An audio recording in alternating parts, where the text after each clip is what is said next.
Katedra sociálnej práce Pedagogickej fakulty Univerzity Komenského v Bratislave vznikla ako prvá samostatná katedra v bývalom československom priestore v roku 1991. V tomto akademickom roku teda budeme oslavovať 25. výročie nášho vzniku. Na našej katedre vzdelávame študentov vo všetkých troch stupňoch vysokoškolského štúdia, čiže bakalárskom, magisterskom aj doktorandskom stupni. V rámci vzdelávania budúcich sociálnych pracovníkov na našej katedre kladieme dôraz na tzv. Trojpilierové vzdelávanie, kde prvým pilierom sú teoretické poznatky, druhý pilier predstavujú praktické zručnosti a posledným pilierom sú výcviky v sociálnych zručnostiach. Keď sa teraz sústredíme na teóriu, teória sociálnej práce je veľmi rozmanitá. A môžeme čerpať z rôznych zdrojov. Preto hovoríme v teóriách sociálnej práce o referenčných zdrojoch, ako je sociológia, psychológia, ekonómia, právo, biomedicína a ďalšie niektoré disciplíny. A potom hovoríme o autentických disciplínach alebo o autentických zdrojoch. Ja som zastanca integratívneho prístupu v sociálnej práci. To znamená, že preberáme z tých referenčných disciplín to, čo je veľmi dôležité pre sociálnu prácu a čo je uplatniteľné. Tie soci, ktoré vznikli na úrovni sociálnej práce alebo v oblasti sociálnej práce, sa snažíme zužitkovať. A z toho potom chceme študentom poskytnúť základný prehľad, aby oni boli schopní vlastne rozpoznávať tie jednotlivé teórie, aby boli poznali ich, aby ich dobre rozumeli. Druhé, naučiť ich, aby rozmýšľali v zmysle, tu je nejaký fenomén, nejaký jav a tu je vlastne človek a my musíme hľadať nejaké riešenie. A ako ktorú teóriu na to použiť, ktorá je preto vhodná.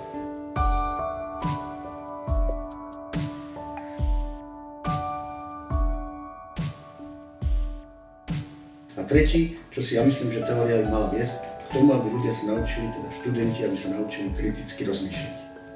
Aby vedeli, že toto nie je uplatniteľné v praxi, toto už je prekonané, toto v minulosti platilo, z tohto konceptu si môžeme vybrať túto vec, z tejto oblasti môžeme vybrať takú, a aby rozumeli tomu, v čom teda je jadro sociálnych fenoménov, ako môžeme pomáhať vlastne ľuďom, aké rôzne metódy pomoci môžeme, aký je svet klienta, aby sme vedeli pochopiť, čím sa ľudia trápia, na základe toho, aby vedeli vybrať takú teóriu, ktorá im pomáha porozumieť tomu problému a pomôcť.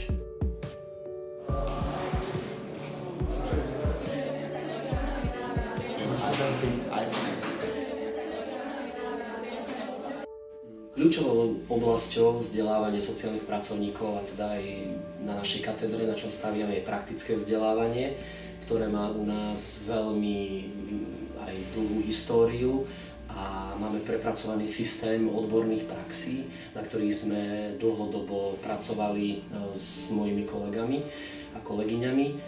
Odborná prax je supervidovanou oblasťou práce s ľuďmi. To znamená, že keď naši študenti praxujú, tak im je poskytovaná supervízia, ktorú realizujú priamo na katedre sociálnej práce akreditovaní supervízori.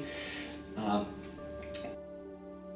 my sme práve na Slovensku tí, ktorí do vysokoškolského vzdelávania zaviedli supervízie odborných praxí. Volá sa to v súčasnosti praxový supervízny seminár, je to samostatný predmet a ten vlastne slúži k tomu, aby odbornú prax, ktorú vykonávajú študenti, vykonávali naozaj na profesionálnej úrovni, aby rôzne dilemy, témy, otázky, ktoré na praxi riešia, nejaké možno nepríjemné pocity, ktoré zažívajú na praxi, niečo, čomu nerozumejú, nevedia, ako komunikovať s klientmi, tak vďaka teda supervízia majú možnosť pochopiť seba počas výkonu praxe, prečo možno uvažujú tak, ako uvažujú, prečo sa v nich deje to, čo sa v nich deje. Takže tá supervízia slúži k takému tomu premosteniu aj teórie prax a praxe a zároveň je takým tým prostriedkom, nástrojom pre zvyšovanie odborných kompetencií našich študentov.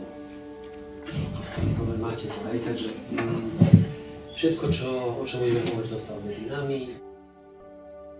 Tá naša transformácia odborných praxí, ktorá bola zrealizovaná, vyvrcholila práve v poslednom období tým, že sme prijali na celom Slovensku minimálne štandardy odborných praxí, ktoré tiež zaručujú tým pádom kvalitnú odbornú prax. No a to, na čo sme teda právom hrdí, sú naši absolventi, ktorí vedú mnohé organizácie sociálne a zároveň teda boli aj ich zakladateľmi, zakladateľkami a oni nám pomáhajú práve v tom, že našich študentov prijímajú na odbornú prax a umožňujú im získavať zručnosti pre svoju budúcu profesiu, takže za to sme veľmi vďační. No a v rámci odborných praxí sa musíme pochváliť niečím, čo je naozaj jedinečné, a to je to, že okrem takých klasických fóriem a typov praxi, ako sú exkurzie, práca s jednotlivcom, so skupinou, s rodinou, s komunitou, alebo teda administratíva v sociálnej práci, máme aj v prvom ročníku pre našich študentov zážitkovú prax, ktorá je klasifikovaná, hodnotená ako všetky ostatné a študenti sa dostávajú do role klienta, čiže si zažijú to, čo zažívajú klienti sociálnej práce. Práve tým, že sú klienti, tak majú možnosť pochopiť, čo klienti v zariadení zažívajú, ako na nich vplýva napríklad režim, akým spôsobom k ním pristupujú sociálni pracovníci, a to je obrovskou z nášho pohľadu devízou, že takúto odbornú prax máme, lebo ako ináč sa dá pochopiť, čo vlastne klienti zažívajú, ak nie tak, že si to zažijeme sami na vlastnej koži.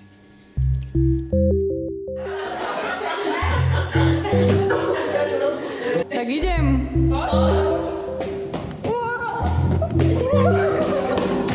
Ja sa asi bojím. Výcviky zamerané na rozvoj sociálnych zručností našich poslucháčov pozostávajú z viacerých tém. Témy, ktoré si trénujú, súvisia priamo s dôležitými zručnosťami alebo odbornými kompetenciami sociálnych pracovníkov. A on ho tam iba podporuje. A nemyslíš, že... Ja si myslím, že je taká trojka, lebo už má predpoklady.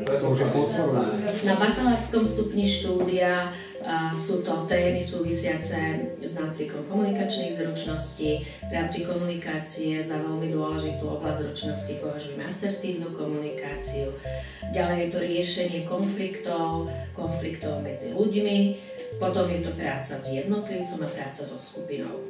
Týchto 5 tém si naši poslucháči osvojujú prostredníctvom zážitkov, to znamená, že súčasťou týchto tréningov sú rôzne situácie, v ktorých sa oni ocitajú, sú to hrové situácie a potom spracovávame zážitky, ktoré sa objavili počas týchto hier a vyvodzujeme z toho nejaké konkrétne poznanie. Určite je to nácvik zručností, ktorý nemusí byť vždy najzáživnejší, ale je to doslova nacvičovanie určitých komunikačných zručností, ktoré pomáhajú situáciu, ktorú riešia zvládnuť k spokojnosti všetkých zúčastnených. Ďalej je to riešenie rôznych problémových situácií, do ktorých sú uvedení, majú poskytnuté základné informácie a tieto situácie sa snažia vyriešiť s pomocou vedomostí, ktoré majú nadobudnuté, ale aj pomocou zručností, ktoré si už predtým osvojili.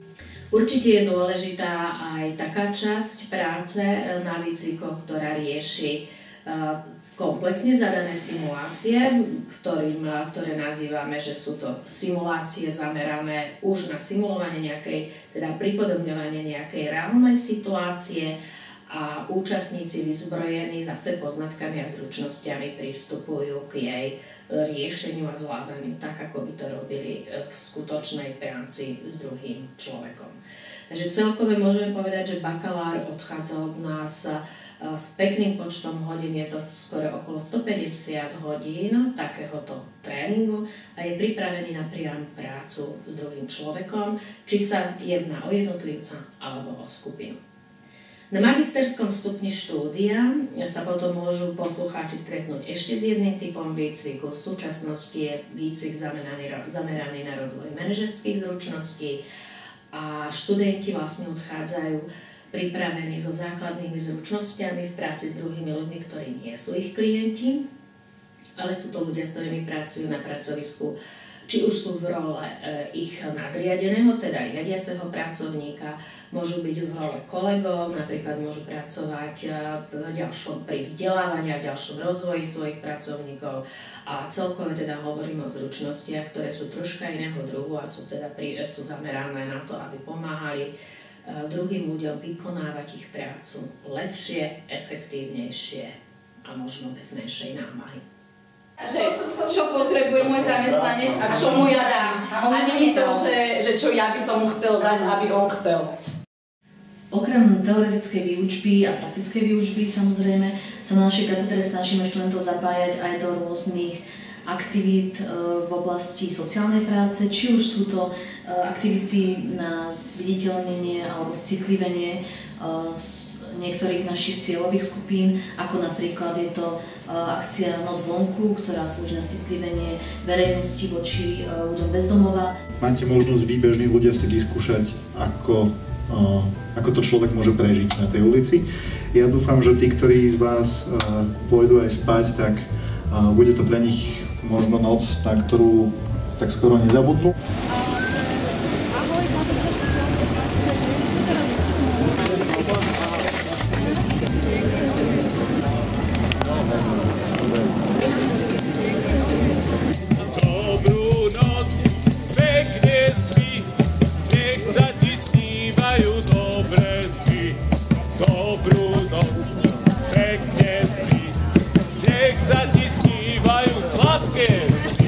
Alebo ich zapájame aj do iných oblastí spojených s chodom katedry.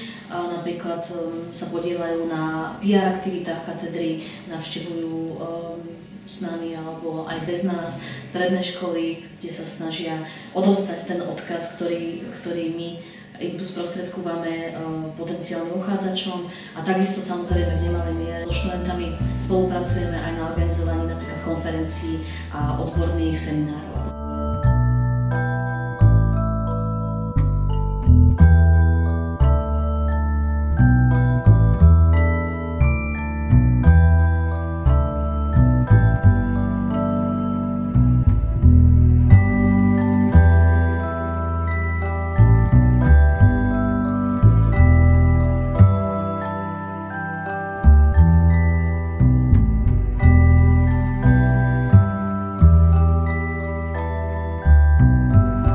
Čaute, volám sa Katasónová Jekaterina a študujem sociálnu prácu na Univerzite Komenského katedre sociálnej práce.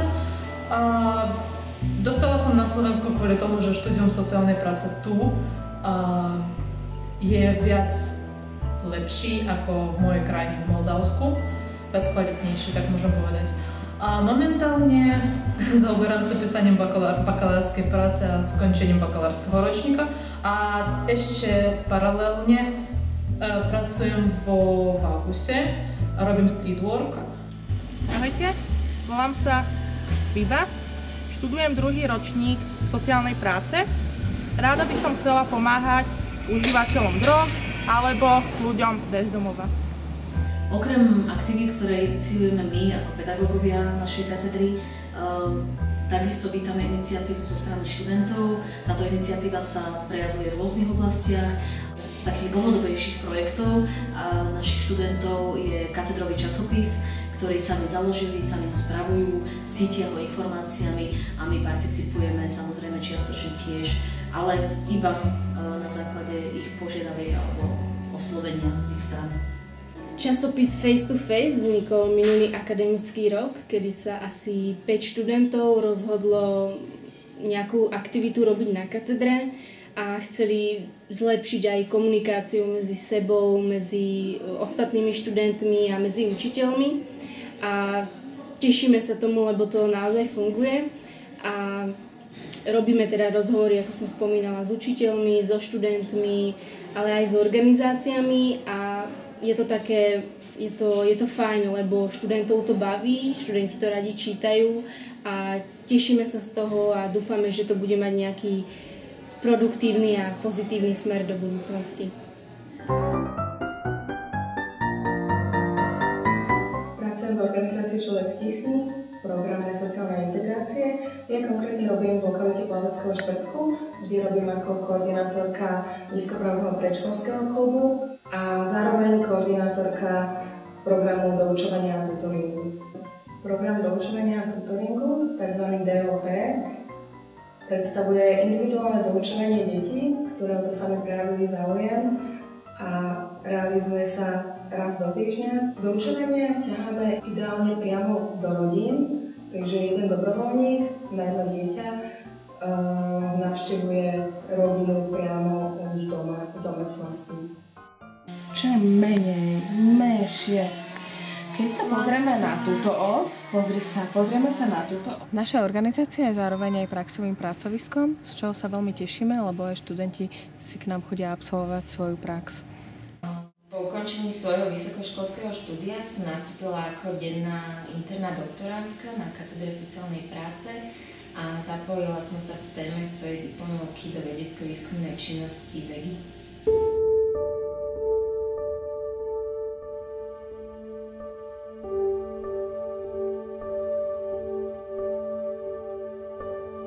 Pracujem v občianskom združení Prima a našou prioritnou cieľovou skupinou sú užívateľia drogy, dnešní užívateľia drog a osoby pracujúce v pouličnom sex biznise. Mojou pozíciou je koordinátor mobilného streetworku v občianskom združení Prima a takisto prevádzkujeme kontaktné centrum v Petržalke na Kopčianskej ulici.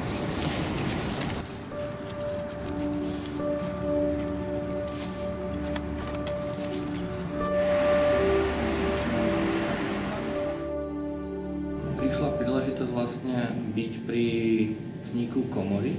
Tak sa nejako stalo, že som sa dostal do toho prípravného výboru, ktorý pripravoval vlastne komoru ako takú. Mal som možnosť ten prípravný výbor viesť a napokon sa teda stať predsedom tej komory, pričom som tam vlastne jeden z najmladších vôbec členov ako keby komory ako takej.